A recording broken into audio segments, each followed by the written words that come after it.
ընթանում է Բաքվում, Ռուբեն Վարդանյանը աուդիո հաղորդագրությամբ ըստ էության ասաց եւ զգուշացրեց մեզ, որ մեր ողբերգությունը, եթե մեզ թվում է, որ ընդամենը մի քանի տասնյակ հայերի դատ է այնտեղ ընթանում, դա այնտեղ ընթանում է Հայաստանի Հանրապետության եւ Արցախի եւ բոլորիս դատը, եւ եթե մենք դա չենք հասկանում, դա իրապես ողբերգություն է։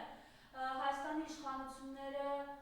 ինչ կարող են անել, որ չեն անում, եւ այս կեցվածքը իրենց ինչով է պայմանավորված ըստ ձեզ, դե չեմ խոսում, կասեմ ծանոթ եք, թե եւ նախագահները Բակո Սահակյան, Արկադի Ղուկասյան եւ գեներալները, ինչպիսի էլ կեցվածք են դրսևորում, ինչպիսի հայտարարություններ են անում։ Երեկ էլ արդեն հայտնի դարձավ, որ Ռուբեն Վարդանյանը 20 օրից ավելի գիտեք արդեն 22-րդ օրն է։ Եվ այս իրավիճակում ինչ-որ ցուցմունք տվողներ են, այս շինձու գործի շրջանակներում հայտնվել, ականապատման հետ կապված շուտ մեղադրանքներ են հնչում Ռուբեն Վարդանյանի հասցեին։ Խնդրեմ այս մասով ինչ ունեք ասելու։ Նախ կոնկրետ այն մասին, թե ինչու մեր ռազմաքաղաքական ղեկավարները Արցախի հայտնվեցին Ադրբեջանի բանտերում գերու կարգավիճակով։ Բազմիցս ասել ենք եւ չեմ խորշում կրկին կրկնել։ Դա հենց Նիկոլ Փաշինյան Ալիև համատեղ գործողության արդյունքում էր։ Բնականաբար նրանց նախաձեռնությամբ եւ նրանց կողմից կազմակերպված։ Եվ կրկին աշխարհում որևէ այլ երկիր կամ որևէ այլ ժողովուրդ այսպիսի արհավիրքի առաջ կանգնած չի եղել։ Տեսեք պատմությունը, ժողովուրդների պատմությունը, ես կարծում եմ այսպիսի նախադեպ իսկ չի ունեցել, երբ ցեղասպանող ազգը պետությունը բռնապետը ցեղասպանված ժողովրդի ներկայացուցիչներին տանի իր երկիր եւ դատի։ Դատի նրա համար, որ նրանք փորձել են պաշտպանվել, նրանք փորձել են ապրելու իրավունքը պահել, փորձել են պաշտպանել իրենց ընտանիքը, իրենց հողը, իրենց հայրենիքը եւ տարել դատում են։ Սա մեր ռազմաքաղաքական ղեկավարների դատը չի։ Այստեղ դատում են մի ամբողջ հայ ժողովրդի, ոչ միայն Հայաստանի, այլ ընդհանրապես հայ ժողովրդին են այստեղ դատում։ Եվ ահավորը նրանում է, որ այսօր արդեն երեկվանից բացարտակներով հրապարակվում է Ռուբեն Վարդանյանի նկարները, ինչպիսի հյուսվածություն, ինչպիսի դաժան անմարդկային վերաբերմունքի արժանացած մարդ է դարձել նա։ Եվ տեսեք, այս նկարները նայելուց նույնիսկ անմարդկային կերպարն իսկ կարող է ունենալ բարոյական մի նկարագիր եւ ահազանգել սրան։ Բայց այսօրվա իշխանությունները բացարձակ որևէ բան չեն անում, մատներին չեն տալիս։ Ռուբեն Վարդանյանի նաեւ ձայնային հաղորդագրությունը, թե ինչ կերպ դա հասավ, մեզ հասանելի դարձավ, դա հարցի մեկ կողմն է, բայց իմ մոտ գիտեմ ոչ միայն դա չեն անում, այլև նույն Ալիևը, որ Կարմիր խաչն է ուզում միջազգային հանել, նա կարող է նաև արգելել, բայց փառքասու Ռուբեն Վարդանյանի ձայնային ուղերձը հասանելի դարձավ մեզ, եւ գիտեք, ես մեծ ցավ ապրելով եմ լսել այդ նրա հայտարարությունը, Աստված մի առացե կարծես թե հրաժեշտի նախադասություններ ու մտքեր կիրառված լինեին։ Նա տեսեք ինչպիսի արտահայտություն է անում, ներողություն է խնդրում Դավիթ Մանուկյանից, որ նրա հետ տեղաշարժվելու ժամանակ եւ Դավիթը ձերբակալվեց եւ իր կինը, իր ընտանիքի անդամները։ Նաեւ տեսեք շատ տաղամարդկային ու բարոյական բարձր արժեք ունեցող մարդու ձևակերպում է, որ չփորձեք ինձ խղճալ։ Սա տաղամարդկային լուրջ արժանապատվություն ունեցող անձի մտածողություն ու մտքեր են։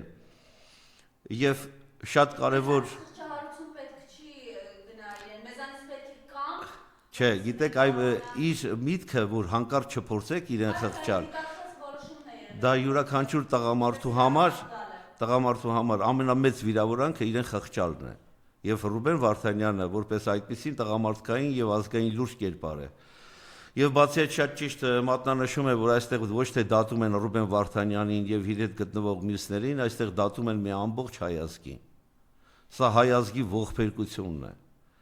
Եվ այս համատեքստում շատերը ինձ երեք էլ հարց էին տվել լրագրողները հեռախոսային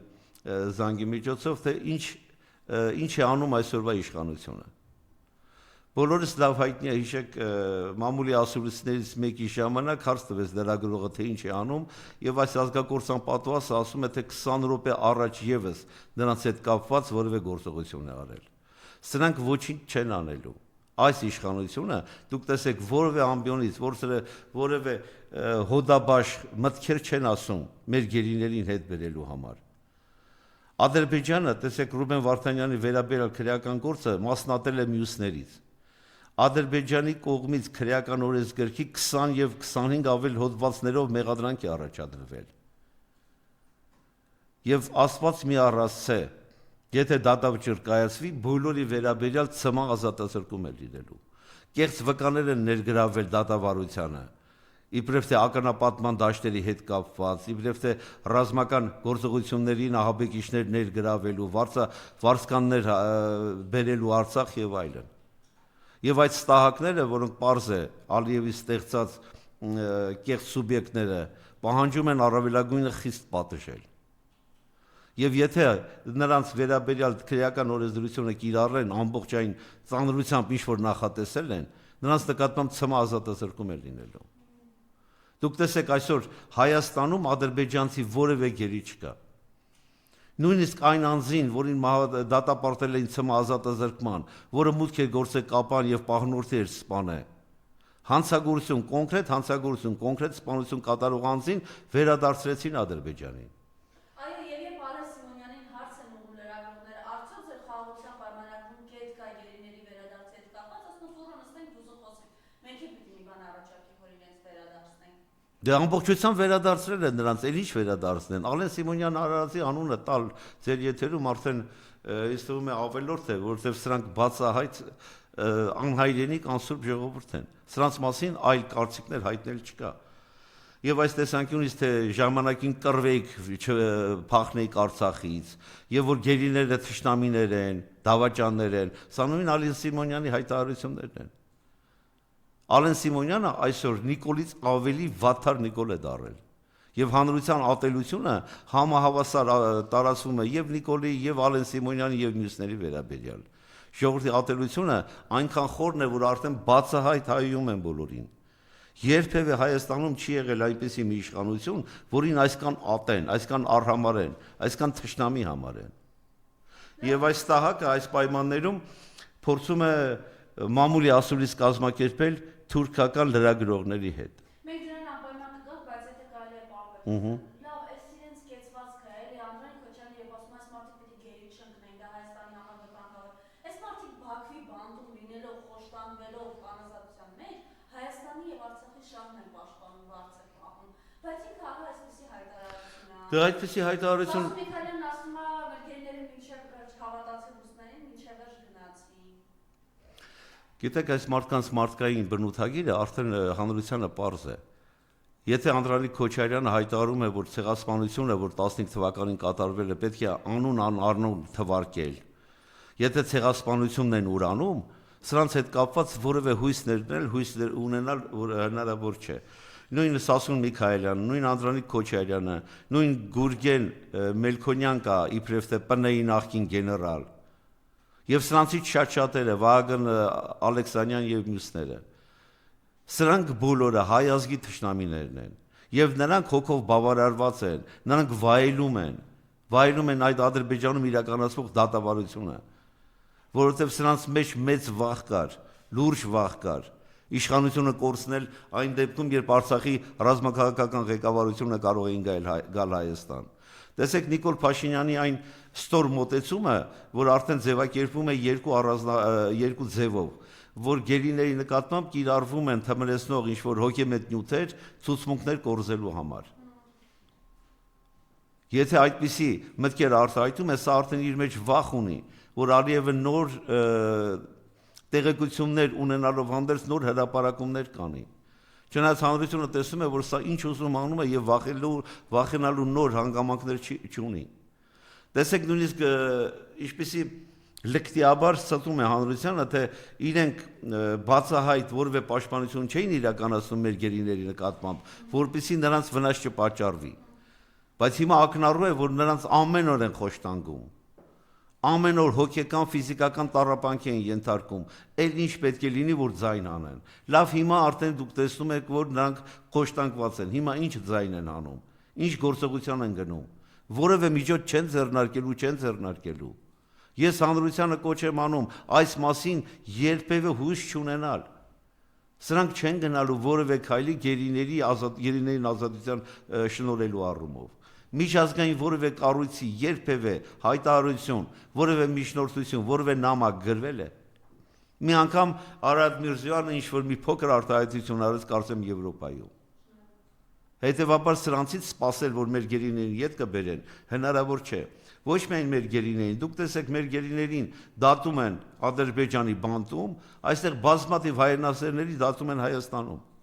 Սինխրոն են գործում։ Երկրորդ նախագահը դատավարությամբ ասեց, դատավարության տասկում ասեց, որ Ադրբեջանի հետ սինխրոն են գործում։ Ավելին հիմա Ադրբեջանը պահանջում է այսպես կոչված ճակատներով ռազմական հանձնարարություն։ Շնորհակալություն, որ ինձ հիշեցրեցիք, այդ մասին մենք մի քանի ընկերներով տեղյակ էինք, որ դեռևս 2 տարի առաջ Ադրբեջանում ցուցակ էին կազմվում Հայաստանում ռազմաքաղաքական սուբյեկտների այն անձանց վերաբերյալ, ովքեր ներդրում են ունեցել Արցախի ազատագրման գործում։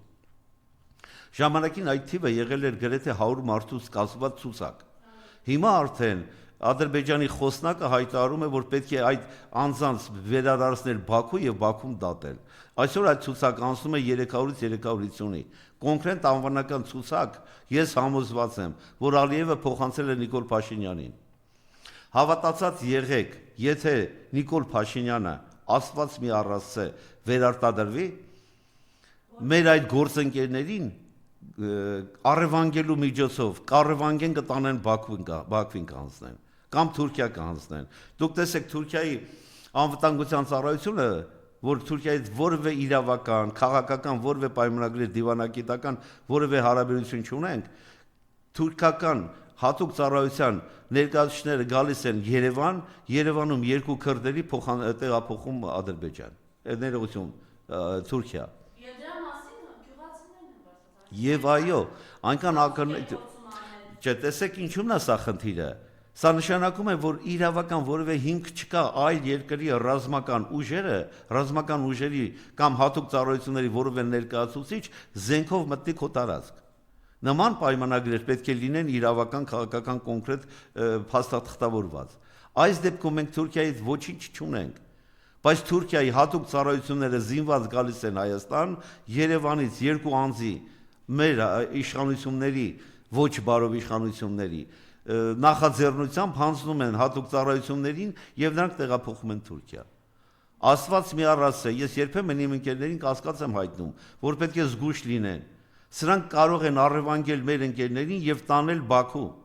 Չկասկածեք, որ մի օր էլ կարող է ուղղաթիռով տեղափոխեն Բաքու որոշակի անձանց։ Բնականաբար Թուրքիայի նախաձեռնությունը երկրորդ եւ երրորդ նախագահների վերաբերյալ է առավել եւս, նախկին բանակի հրամանատարների, պաշտպանության նախարարների, եւ այդ ցուցակը բավականին մեծ է։ Հետևաբար ես մեր գործընկերներին կոչ եմ անում շատ զգույշ լինել։ Մենք պետք է կարողանանք սրանել դիմագրվել, որովհետեւ սրանք պատրաստ